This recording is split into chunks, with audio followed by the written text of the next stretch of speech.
નમસ્તે વિદ્યાર્થી મિત્રો, આજે આપણે ધોરણ 7 વિષય ગણિતમાં પ્રકરણ 12 બીજગણિતની પદાવલીઓમાં સ્વાધ્યાય 12.1 જોઈએ. તો મિત્રો આપણે ગઈકાલના વિડિયોમાં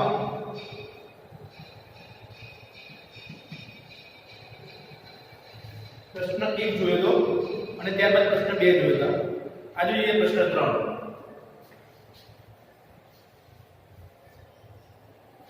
સ્વાધ્યાય 12.1 પ્રશ્ન 3. શું કે જોઈએ આપણે કે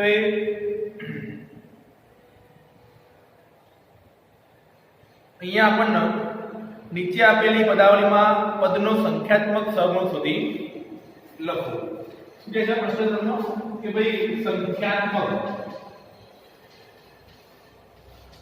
સહગુણક શોધવાનું છે. શોધો. પ્રશ્ન 3 એવું કે સંખ્યાત્મક સહગુણક મિત્રો સહગુણક એટલે કોઈ પણ ચલ સાથે આપણે ગુણાકારથી જોડાયેલો અંક એટલે સંખ્યાત્મક સહગુણક. તો અહીંયા આપણે જોઈએ અચળ સિવાયના પદો. તો આની અંદર આ જે પદાવલી છે એમાં સંખ્યાત્મક સહગુણક કયો છે? તો જોઈએ આપણે મિત્રો કે ભાઈ અહીંયા સ્વાધ્યાય 12.1 પ્રશ્ન 3 એમાં પહેલું પદ છે આપણું તો ભાઈ 5 3t સ્ક્વેર. તો એનો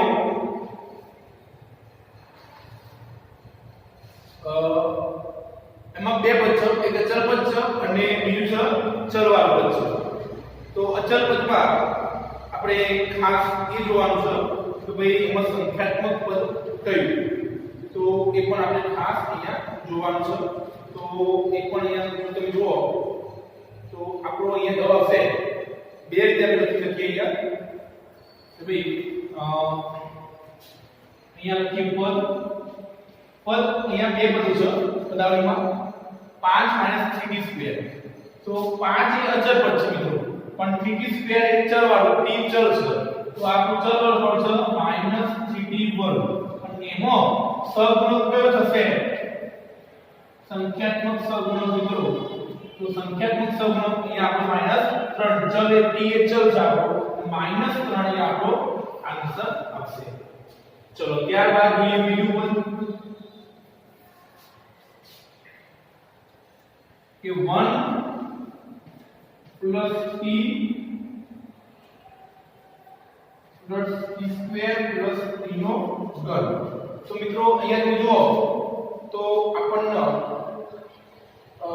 ચાર પદો આવેલા, એમાં એક છે અચળ પદ. અચળ પદ કયું? તો કે સાહેબ 1. બીજા ત્રણ પદો છે મિત્રો t સ્ક્વેર અને t નો 3 ઘાત. તો મિત્રો તમે જો અહીંયા કોઈ પણ ચલ સાથે ગુણાકારથી જોડાયેલો કોઈ અંક ના હોય તો એનો સહગુણક 1 લખી દેવો. તો આપણો જવાબ આવશે અહીંયા સહગુણક 1. ઓકે, એક તો હોય છે. તો ત્યારબાદ x + 2xy + 3y. તો મિત્રો અહીંયા જો આપણને ચલ ત્રણ પદો આપેલા છે. તો પદ કેટલા છે? તો પદ x નો અહીંયા સહગુણક લખીએ. ચલો x નો સહગુણક 1, ચલો 2xy એનો સહગુણક 2 અને 3y નો સહગુણક 3. તો આ રીતે આપણો જવાબ છે. ફરીથી કહું છું, ત્રીજા દાખલામાં 3x 2xy અને 3y ત્રણ પદો છે. એમાં પદ x નો સહગુણક 1, પદ 2xy નો સહગુણક 2 અને પદ 3y નો સહગુણક 3. એ રીતે જો બધા પદો આપણે લીધું કે 100m - 1000m. તો મિત્રો અહીંયા તમે જુઓ અહીંયા પણ પદ અહીંયા સહગુણક લખીએ. તો પદ 100m નો સહગુણક થાય 100 અને અહીંયા -1000m નો સહગુણક થાય -1000. તો આ ગયો મિત્રો આપણો પ્રશ્ન 4. હવે આગળ જોઈએ પ્રશ્ન 5. ત્યાં સુધી મિત્રો અહીંયા જે મેં લખ્યું છે પ્રમાણે એમાં નોટબુક ની અંદર લખતા રહેજો. બીજું પાંચમું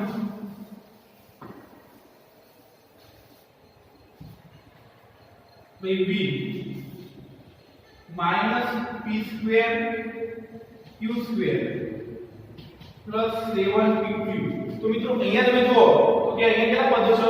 તો બે પદ. તો બે પદ લખી પદ p2 અને અહીંયા બીજું છે 7pq. સહગુણક થશે મિત્રો આપણો -1. મિત્રો તમે જો અહીંયા -p2 છે કોઈ સહગુણક નહીં દેખાતો. આગળ પણ તમને કહ્યું પ્રમાણે કોઈ ના હોય તો 1 હોય. એક કેવું છે કારણ કે પદ માઈનસ છે તો -1 સહગુણક થાય. અને અહીંયા જો આપણને ખબર છે 7 ની ગુણાકારથી જોડાયેલું છે. ત્યારબાદ જોઈએ શું મિત્રો 1.2 a + 0.8 b. ચલો મિત્રો તો અહીંયા જો તો પદ કેટલા છે મિત્રો? અહીંયા પદ છે 1.2a, અહીંયા સહગુણક. તો મિત્રો અહીંયા 1.2 સહગુણક થાય અને 0.8 b માં આપણો 0.8 એ આપણો સહગુણક થશે. ઓકે મિત્રો, તો આ રીતે આપણે દાખલા ગણીશું. ત્યારબાદ જોઈએ આપણે મિત્રો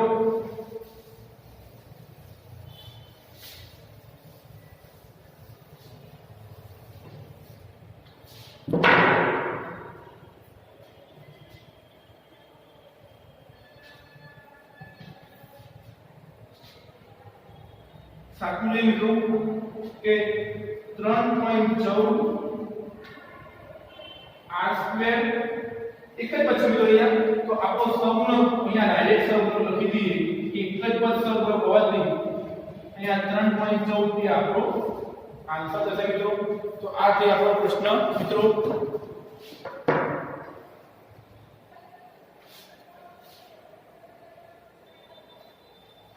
હવે જોઈએ મિત્રો અહીંયા આપણે આટલું શું કે છે આટલું આપણને કે 2l + b. તો અહીંયા મિત્રો પદ એક જ છે કેમ કે અહીંયા જો આપણને ગુણાકાર જોડાયેલ છે તો એ સહગુણક લખી દઈએ આપણે 2 અને છેલ્લો દાખલો છે આપણો 9મો તો ભાઈ 0.1y + 0.0 y2. તો અહીંયા બે પદ છે તો અહીંયા લખું છું પદ 0.1y અને અહીંયા લખું છું બીજું પદ.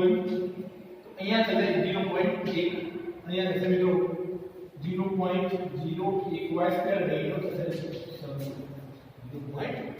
તો મિત્રો આ વાત કરી પ્રશ્ન 3 ની આપણે વાત કરી. હવે જોઈએ આપણે પ્રશ્ન 4. પ્રશ્ન 3 માં મિત્રો આપણે સંખ્યાત્મક સહગુણકો અને પદોને અલગ કર્યા અને સંખ્યાત્મક સહગુણક આપણે શોધ્યા. તો મિત્રો અહીંયા આપણે જોઈએ સ્વાધ્યાય 5.1 નો પ્રશ્ન 4. તો ભાઈ અહીંયા x વાળા પદો શોધો અને એનો સહગુણક લખો. તો મિત્રો અહીંયા જે આપણને પદાવલિ આપી એમાં x વાળું પદ લખવાનું. તો અહીંયા તો અહીંયા હું x વાળું પદનું બનાવું કોલમ અને અહીંયા સહગુણકની કોલમ બનાવીએ આપણે આ રીતે અને અહીંયા આપણે લખી પદો જે પદાવલિ આપી રહી છે. તો પહેલું શું છે આપણને જો કે શું કહે છે આપણે પહેલે તો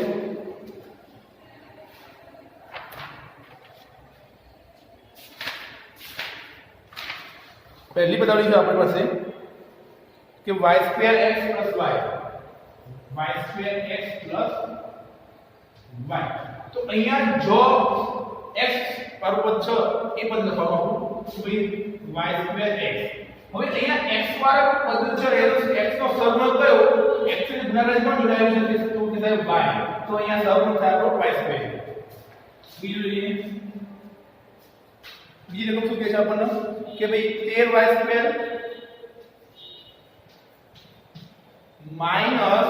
8y x. તો અહીંયા x વાળું પદ કયું છે કે -8y x. હવે એમાં પણ આપણો સહગુણક x અને ગુણાકારમાં જોડાયેલો તો કે સાહેબ -8y. ત્રીજું જોઈએ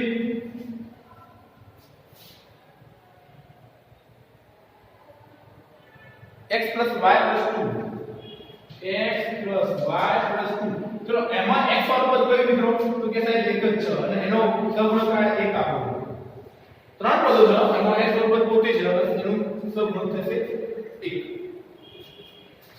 ત્યારબાદ જોઈએ આપણે 5 + z + zx ચોથું જોઈએ 5 + z + zx હવે આની અંદર x વાળું પદ કયું થાય zx ઓકે અને એનો સહગુણક થશે z x એટલે નાના જોડાયેલો z ત્યારબાદ પાંચમું જોઈએ આપણે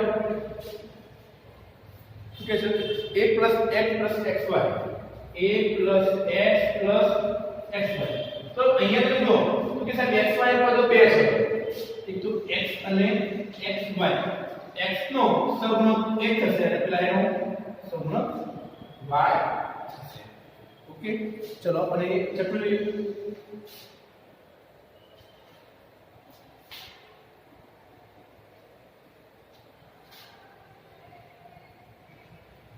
तो આપણે જરૂરી છે કે 12xy² + 25 12xy² + 25 તો અહીંયા x વાળું પદ છે આપણું 12xy² તો એમાં x નો સહગુણક થાય 12 તો સહગુણક જોડાયેલો પાછળ છે y² તો આ હતા મિત્રો પ્રશ્ન છઠ્ઠો હવે સાતમો દાખલો જે છે એ અહીં આપણે લખીએ છીએ એ ભાઈ કયું છે કે 7x + xy² તો અહીંયા x બરાબર 2 છે 7x તો એનો સહગુણક થાય 7 અને xy² નો સહગુણક થાય y² તો આ હતો મિત્રો પ્રશ્ન 4 જેમાં આપણે શું કર્યું કે ભાઈ x વાળા પદોને આપણે અલગ કર્યા અને એમાં x ના સહગુણકો આપણે લખ્યા તો અહીંયા પ્રશ્ન 4 ની આપણે વાત કરી જોઈએ પ્રશ્ન મિત્રો પ્રશ્ન 4 માં આ હતો a હવે જોઈએ પ્રશ્ન 4 નો b b માં શું કહે છે જોઈએ આપણે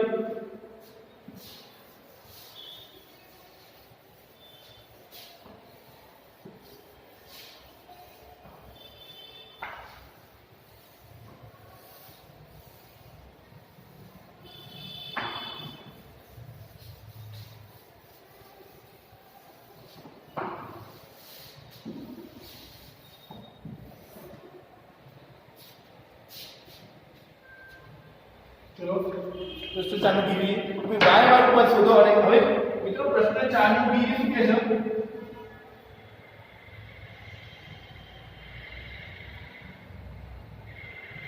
તમે y વાળું પદ શોધો અને એનો પ્રશ્ન 4 માં એમાં શું કીધું કે x વાળું પદ શોધો અને એનો સહગુણક લખો આમાં y વાળું પદ શોધવાનું છે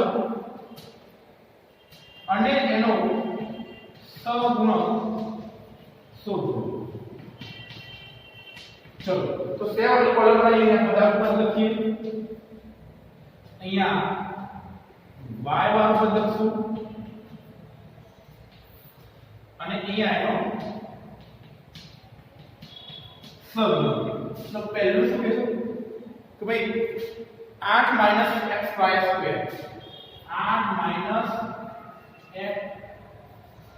xy² તો અહીંયા y વાળું પદ કેવું છે તો કે સાહેબ -xy² તો ખાસ ધ્યાન રાખજો પદાવલીમાં જે નિશાની હોય એ સાથે લેવી પડે એ માઈનસ લેવી પડે પ્લસ તો જરૂર નથી લખવાનું ઓકે ચલો તો અહીંયા આપણું આવશે -x ચલો બીજું છે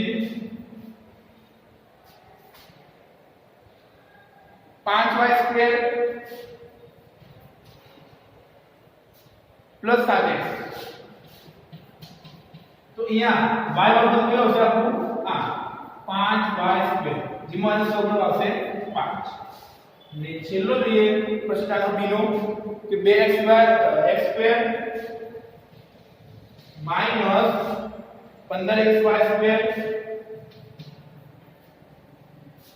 + 7y² તો અહીંયા y² પદો મિત્રો તો કે સાહેબ ત્રણેય y વાળા પદો છે તો ત્રણેય પદો y વાળા છે તો કે સાહેબ 2x² y નો સહગુણક થશે આપણે લખીએ અહીંયા 2x² x² પછી -15xy² સગુણ થાય -15x અને અહીંયા લાસ્ટનો 7y² નો સગુણ થાય 7. ઓકે, તો આ વાત કરી મિત્રો આપણે y બરાબર અને એના સગુણ પર ચર્ચા કરીશું. ઓકે મિત્રો, તો આ આપણે આજે પ્રશ્ન સ્વાધ્યાય 12.1 નો પ્રશ્ન 3 જોયો અને 4 નો a અને b જોયા. તો અહીંયા પણ મિત્રો એકદમ સહેલું છે, કોઈ અહીંયા હડબડાની આપણે અહીંયા ઉતાવળ કરવાની જરૂર નથી. ઓકે, તો એ પણ ખાસ ધ્યાનમાં તમારે લેવાનું છે.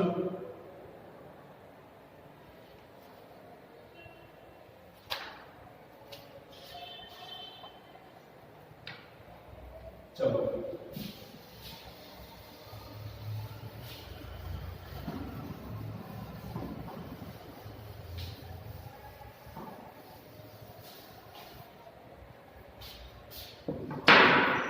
પ્રશ્ન 5 જોઈએ.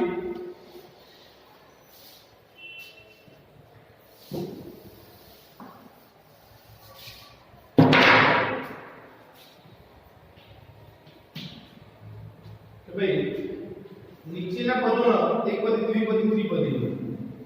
તો એકપદી મિત્રો અહીંયા લખો ડાયરેક્ટ આપણે એનું વર્ગીકરણ કરવાનું છે.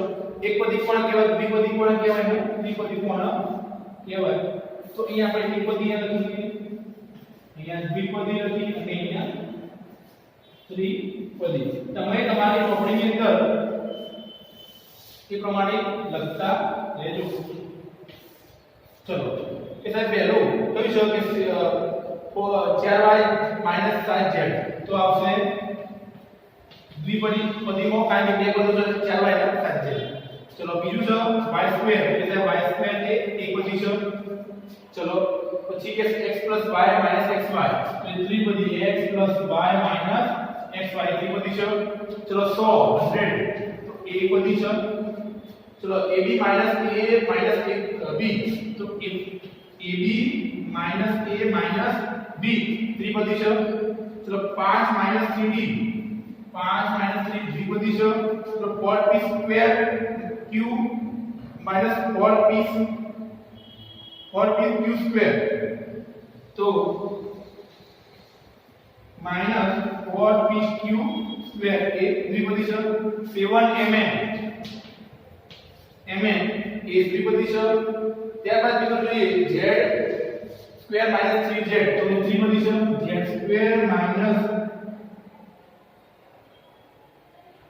3z + 8 પછી a² + b², તો એ દ્વિપદી છે. a² + b², ચલો z² + z એ પણ દ્વિપદી છે. z² + z અને છેલ્લું છે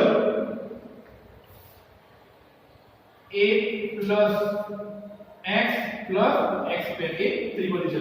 તો મિત્રો આ જે પ્રશ્ન 5માં એકપદી, દ્વિપદી અને ત્રિપદીમાં આપણે એનું વર્ગીકરણ કર્યું, જે તમારા નોટબુકમાં લખવામાં રહેશે. ઓકે, તો આજે મિત્રો આપણે સ્વાધ્યાય 12.1 નો પ્રશ્ન 1 અને 2 એ તો ગઈકાલના વિડિયોમાં જોયા. તો આજે આપણે પ્રશ્ન 5 નો સ્વાધ્યાય 12.1 નો પ્રશ્ન 3, પ્રશ્ન 4 અને પ્રશ્ન 5 ની ચર્ચા કરી. હવે પછીના પ્રશ્નો આપણે આગળના વિડિયોમાં જોઈશું. ધન્યવાદ.